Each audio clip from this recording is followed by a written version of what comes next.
আসসালামু আলাইকুম। শুরু করছি নগদ জনপদের খবর। সংবাদ কক্ষে আপনাদের সাথে আছি আমি প্রিয়াঙ্কা। এখনকার সংবাদ আয়োজন একই সঙ্গে চ্যানেল আই এর ইউটিউব চ্যানেলে এবং চ্যানেল আই এর ওটিটি প্ল্যাটফর্ম আই স্ক্রিনে লাইভ স্ট্রিম হচ্ছে। যাচ্ছে বিস্তারিত সংবাদে। ঘূর্ণিঝড় রেমালে স্থগিত হওয়া ১৯ উপজেলা পরিষদ নির্বাচনের ভোট গ্রহণ শান্তিপূর্ণভাবে শেষ হয়েছে। চলছে ভোট গণনা। সকাল ৮টায় শুরু হয়ে বিকেল ৪টা পর্যন্ত টানা চলে ভোট গ্রহণ। ঘূর্ণিঝড় রেমালের প্রভাবে স্থগিত হওয়া উপকূলীয় এলাকার ২০টি উপজেলায় রবিবার ভোট গ্রহণের কথা থাকলেও আইনশৃঙ্খলা পরিস্থিতির অবনতির কারণে শেষ মুহূর্তে রাঙামাটির বাঘাইছড়ির নির্বাচন স্থগিত ঘোষণা করে নির্বাচন কমিশন। ফলে ১৯টি উপজেলায় ভোট গ্রহণ হয়।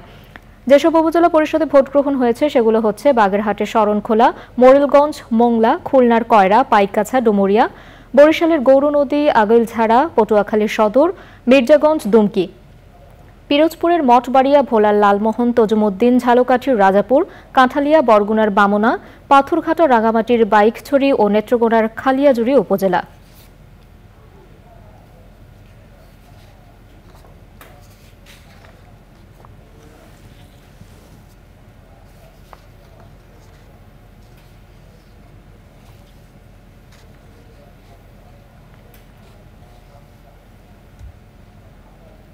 প্রস্তাবিত বাজেটে অভ্যন্তরীণ ব্যাংক ঋণের পুরোটাই সরকার নাও নিতে পারে এবং সরকার ক্ষুদ্র ও মাঝারি ব্যবসায়ীদের জন্য ঋণ সুবিধা বাড়াবে বলে জানিয়েছেন অর্থ প্রতিমন্ত্রী ওয়াসিকা আয়েশা খান।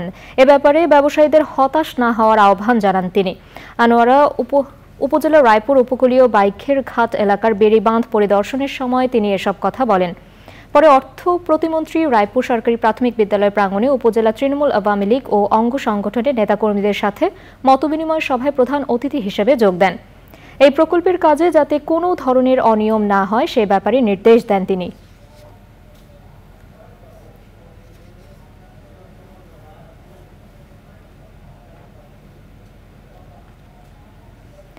বাংলায় জাগি ভরপুর স্লোগানে বাংলা ভাষা নিয়ে চ্যানেল আই এর মেধাভিত্তিক TV reality show Ispahani Mirzapur Banglabid ৬ষ্ঠ বর্ষের ময়মনসিংহ বিভাগের বিভিন্ন স্কুলে নিবন্ধন ও প্রচারণা শুরু হয়েছে। ৬ষ্ঠ থেকে ১০ম শ্রেণীর শিক্ষার্থীরা এই প্রতিযোগিতায় অংশ নিতে পারবে। বাংলাদেশ ছাড়াও এবার অংশ নিতে পারবে পশ্চিমবঙ্গের শিক্ষার্থীরাও। নিবন্ধন চলবে ৪ জুলাই পর্যন্ত।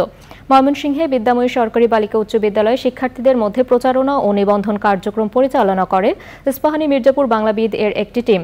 এ সময় উপস্থিত ছিলেন ইস্পাহানী লিমিটেড ময়মনসিংহের divisional manager Mir Matiul Islam, deputy executive trade marketing S K Mosharraf Parvez Parag ও অন্যরা। এই প্রতিযোগিতায় দেশ সেরা বাংলাবিদ জিতে নেবে ১০ লাখ টাকার মেধাবৃত্তি এবং দ্বিতীয় ও তৃতীয় স্থান অধিকারী পাবে যথাক্রমে ৩ লাখ ও ২ লাখ টাকার মেধাবৃত্তি।